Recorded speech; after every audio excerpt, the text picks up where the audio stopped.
Hey everyone, welcome back to our channel. In today's video we're diving into the fascinating world of rare collectible coins, focusing specifically on the United States $1 coins minted between 1865 and 1869. These coins are part of the classic seeded Liberty dollar series, and some examples are so rare that they can sell for thousands to even over $100,000 at major auctions. During these years, America was transitioning out of the Civil War era, and silver dollars were produced in very limited numbers, making many of them extremely scarce today. So if you have one of these old dollars, it might just be a hidden treasure in your collection. Make sure to watch the video till the end, because I'll also show you which mint marks, grade, conditions, and special features can skyrocket the value of these coins. So let's begin our journey into this exciting part of American coin history. Let's get started. From 1840 until 1873, the United States struck the seeded Liberty dollar, a graceful classical design by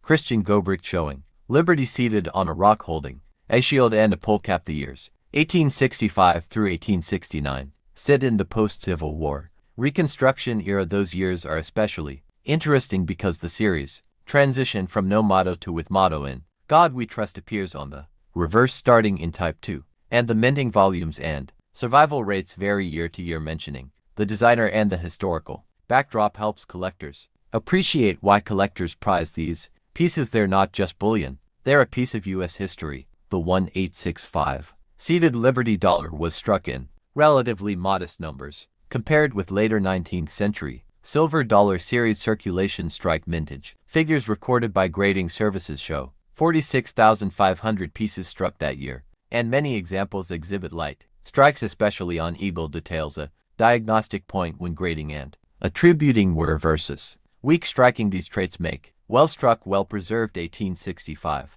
dollars significantly more desirable. Source: PCGS Coin Facts for 1865. In 1866, the seeded Liberty dollar began the with motto type to production in earnest. The motto on ribbon above eagle was formalized across the series. The type to change is crucial. It marks a design and die change that collectors differentiate carefully, because varieties, die states, and later retooling produce different strike qualities. The overall mintage figures and survival rates from 1866 forward show larger totals, but also many coins circulated heavily. So while more examples exist, high-grade survivors remain scarce, reflected in significant price premiums for uncirculated grades. Type change and series overview. Stacks Bowers per numismatic references. Proof strikes from these years are another world. The mint produced only tiny numbers of proofs in many of these years, making authenticated proof examples extremely scarce and often commanding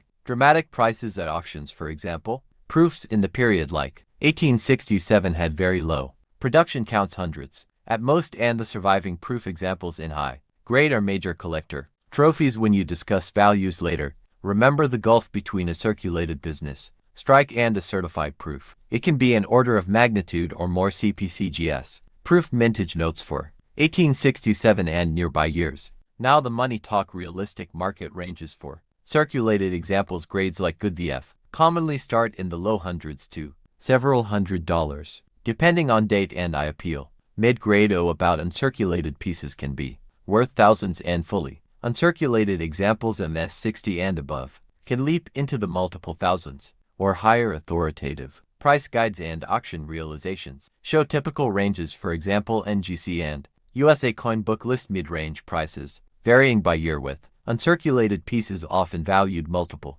times the circulated price. Always stress that condition is everything. A bright original MS60 will sell for many times a similar coin with cleaning or heavy contact marks. Price guide snapshots. NGC USA Coin Book walk viewers through each year, point out that 1865 is noted for light strikes and relatively modest mintage. 1866 is the first full with motto production phase. 1867 examples include extremely low proof mintages collectible as proof. 1868 has significantly larger mintage totals for business strikes, but still limited high-grade survivors, and 1869 completes the late 1860s stretch with its own survival characteristics. While I can't cover every die variety, here show macro photos of obverse fields, the motto band on the reverse, and eagle detail. Those help identify die polish, repunching, and strike weaknesses that separate a good looker from a mediocre specimen mintage, and design notes.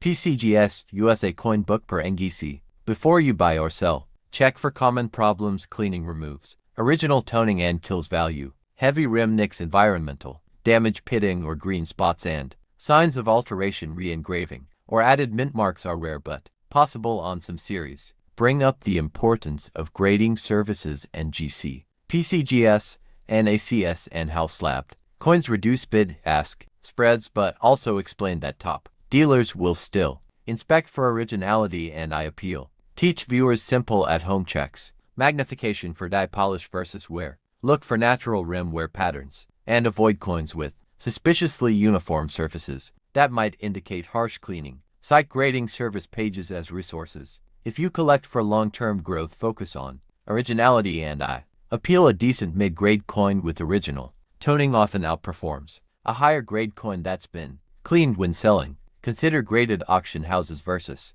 reputable dealers. Graded coins get global exposure at major auctions and often reach record prices for rare proofs or top MS. Survivors also cover storage best practices, inert holders, humidity control and avoiding PVC products, and the value of good documentation, provenance, and past auction lots can add confidence to buyers. Mention that market prices fluctuate. Use multiple sources to triangulate a fair market value, auction, and market behavior. References: NGC, PCGS price guide, Stacks, Bowers market commentary. Highlight a couple of auction outcomes without quoting a single large headline sale verbatim here to illustrate the range. Well-preserved proof-seeded dollars from this era have sold for many times. Typical business strikes and exceptional MS survivors at major auctions. Attract deep competition. Use these stories to reinforce what collectors should pay for. Attributes like original luster, flawless field, sharp devices, and desirable toning. This is also where you can show side-by-side images of a mediocre and an exceptional specimen to make the value differences visually obvious. The 1865-1869 seeded Liberty dollars are historically important, often underappreciated, and offer real value for collectors who learn to distinguish condition, originality, and proof rarity. If you own one, get good photos compared to graded examples, and if it looks unusually nice, consider professional grading. If you're buying, stick to reputable dealers or slabbed coins when possible, and don't be afraid to ask for provenance or auction history on high-value pieces. If you enjoyed this deep dive, hit like, subscribe, and ring the bell. I publish long, illustrated coin guides every week. Drop a comment with the date you'd like me to research next. I'll cover mintage varieties or a specific year on request. Thanks for watching, and may your next find be a gem.